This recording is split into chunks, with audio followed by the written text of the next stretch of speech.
Alright, so I did a poll, and on the poll I asked what you guys wanted to see, and a lot of people wanted me to talk about technical stuff, and I realized I haven't covered banishings, and then somebody said that they wanted psychic defense magic, so I should probably listen to my commenters and my patrons and the people who took the time to actually respond to my polls. Thank you to everyone who responded, by the way.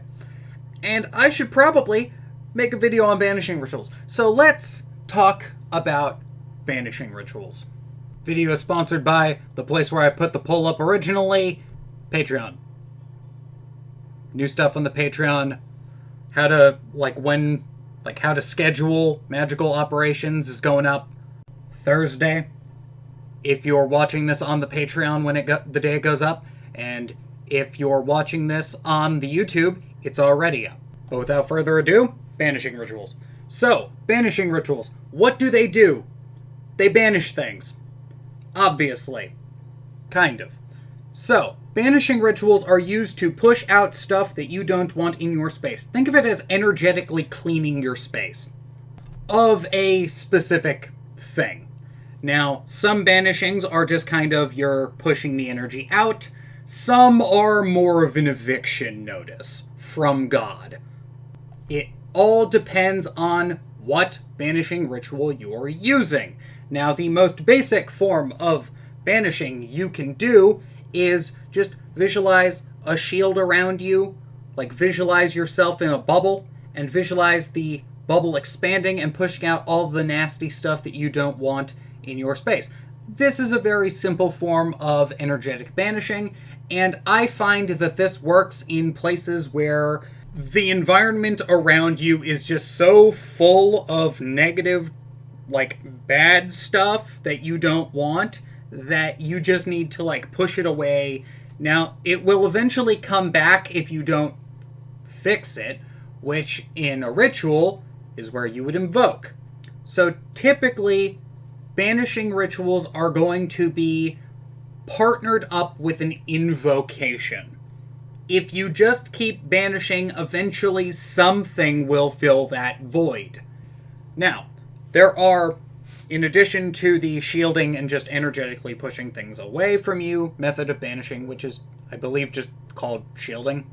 I don't know if there's a technical term for it, but I know that there's a technical name for the next 3 things I'm going to talk about, so let's get into those. First one is the Lesser Banishing Ritual of the Pentagram. Now, I'm not going to talk much about the Lesser Banishing Ritual of the Pentagram, except for it also benefits in that it is a circle casting. Lesser Banishing Ritual is actually really a great example of the pairing a banishing with an invocation, because the structure of the Lesser Banishing Ritual is that you ascend into the astral plane, so you can start doing work in the astral plane, symbolically. You're imagining this. Then you begin to bring the light of the divine down into you. This is an invocation in and of itself. Then you draw the pentagrams. These are the pentagrams of the Lesser Banishing Ritual of the Pentagram. And then, after you draw the pentagrams, you then proceed to invoke the archangels to stabilize the circle and stabilize the space that you are in, as well as to watch over the operation. Now, after that, you do another Kabbalistic cross to kind of seal it, because you're doing Kabbalistic cross, banish, invoke, Kabbalistic cross in a sandwich structure, which is pretty cool. Now, this is a ritual that has been talked to death by way too many people, and honestly, if we studied Agrippa as much as we study the fucking Lesser Banishing Ritual of the Pentagram, we would have a magical golden age, and everyone would find a way to magic world peace. Probably. That's most likely what would happen. We'd fight less, probably. We'd fight less about the fucking Lesser Banishing Ritual of the Pentagram, honestly. That being said, pentagrams. In the original system that the pentagrams came out of, the Hermetic Order of the Golden Dawn, the pentagram is symbolic of the elementals. Earth, air, fire, water, and spirit. Now, these elements are, they're taken together as the 4 elements plus spirit, and the top point is spirit, the bottom left point is earth, the bottom right point is fire, the top left point is air, and the top right point is water. The direction according to this system does actually matter, which is why most people are going to start in the bottom left and then draw all the way up and then finish the circle that way. The reason for this is because this is the Banishing Earth pentagram, which is the banishing pentagram that we use in the Lesser Banishing Ritual of the Pentagram. Now, the reason we use this one is because the element of earth is said to contain all other elements. It is the one that is a combination of all previous elements. Therefore, if you are banishing the element of earth, you are also banishing the elements of air, fire, water, earth, and spirit, respectively. Though you could make an argument, and I have in the past, that when you are drawing the banishing pentagram of earth, you are actually drawing a spirit invoking pentagram. I'm not going to talk about that. Back to banishing. Now, the obvious thing to note is that this is an elemental banishing. Now, how do we get rid of other things? Well, the next ritual we're going to talk about, which is very similar to the Lesser Banishing Ritual of the Pentagram, is the Lesser Ritual of the Hexagram. Now, the hexagrams are more complicated, and there's actually 2 different versions of this ritual, and I'm only going to talk about one, but I will address the other. The first version, and the version that most people are probably familiar with at this point in time, is the unicursal version. I don't like the unicursal version. I use the traditional version. Now, why do I use the traditional version? Well, the traditional version actually uses, while it looks more complicated if you're seeing the different hexagrams you have to draw on screen, it's actually better, in my personal opinion, because it pays, it makes reference to the different elements of the zodiac as you go from east to, you go from east to south to north, and then as you go around the circle.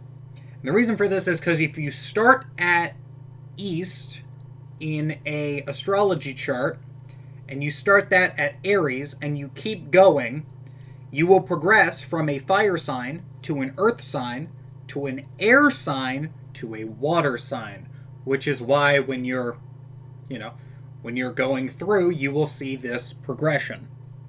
Now, interestingly enough, I find this works better because you are not invoking mid-ritual. If you are using the unicursal version, you are invoking the Saturnian powers to banish the other planetaries, which I don't find useful.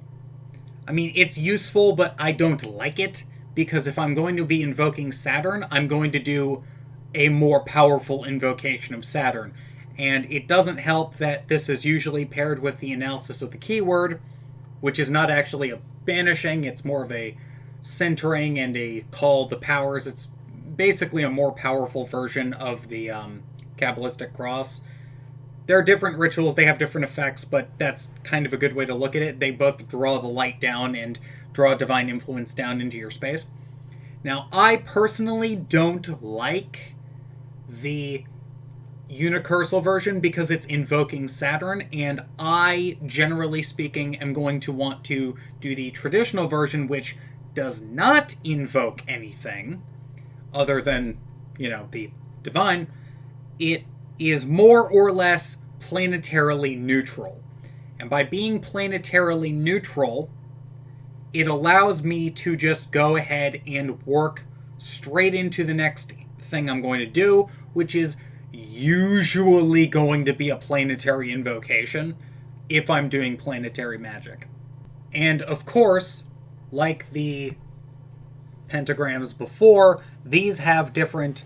Now, I do use the invocations and the lesser banishings for the planetary magic I do. So if I'm banishing, say, the sun, I use the unicursal banishing of the sun, because I'm pretty sure most people nowadays will use the invocation, the unicursal invocations, but, it's to each their own, because I think even the people who want to do the traditional invocation of the hexagram will probably still use the unicursal version for the sun, because for those of you not familiar, the drawing of the unicursal hexagram of the sun, the traditional hexagram of the sun, I mean, is you have to draw all of the other invocations in order, and it's like the longest amount of shapes you have to draw in like any ritual design. So that is where I think the unicursal versions are much better. And then of course, after you're done invoking, you then proceed to use the banishing hexagram of the planetary power that you're invoking. In this case, I would be using the unicursal versions because, that's just how that is. And you say the correct god names. Now, there are god names associated with these. Most of these rituals can be Googled. I'm just going to say that. Most of these rituals can be Googled. The only ritual that I would say you should not do is a thelemic version of the LBRP. That's because I am a little bit anal about the particular type of cross you're using. I do not like it when people just think, oh, we can use the Christian cross for our cross rituals.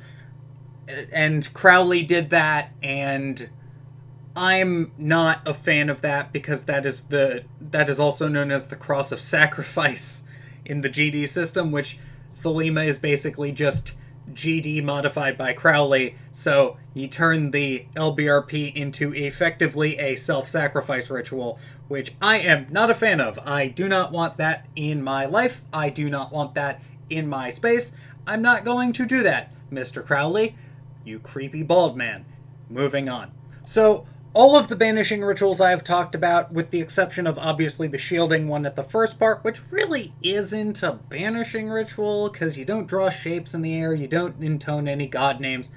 Really, those are for ritualistically invoking things and banishing it when you're done. This is like you're calling an energy or a spirit or some kind of spirit, and then you're cleaning up after yourself by banishing the energy so it doesn't decay or cause problems later on. Well, what happens if you need to get rid of something that you didn't call up, or something that is a little bit more rowdy than just a planetary force? And for the more seasoned occultists and those more knowledgeable about banishing rituals and exorcism specifically, you should know that I'm going to tell people to use the Headless Rite, also known by its more popular name of the Bornless Ritual, which was an adaptation of the Headless Rite or the Steel of Jew from the PGM. I highly recommend that you go through and check the link in the description. There will be a link in the description to the Bornless version, which was by Crowley. It is the Bornless Ritual. I prefer using the Headless Ritual, which comes out of the PGM, but the Headless Ritual version will be in the description down below. This ritual is used for heavy-duty banishings. This is used for, this is used to control spirits. This is used to banish entities. This is really used to do pretty much everything you can modify this for slightly. There's a article on Digital Ambler about that. There's different modes that you can use this for, but primarily it is an exorcism. That being said, next week we will be talking about a different version of this ritual that is more all-purpose. So, with that, I've been Dave, the Amateur Magus. Hope you're having a good day. If you're not having a good day, hope your day gets better. Take it easy.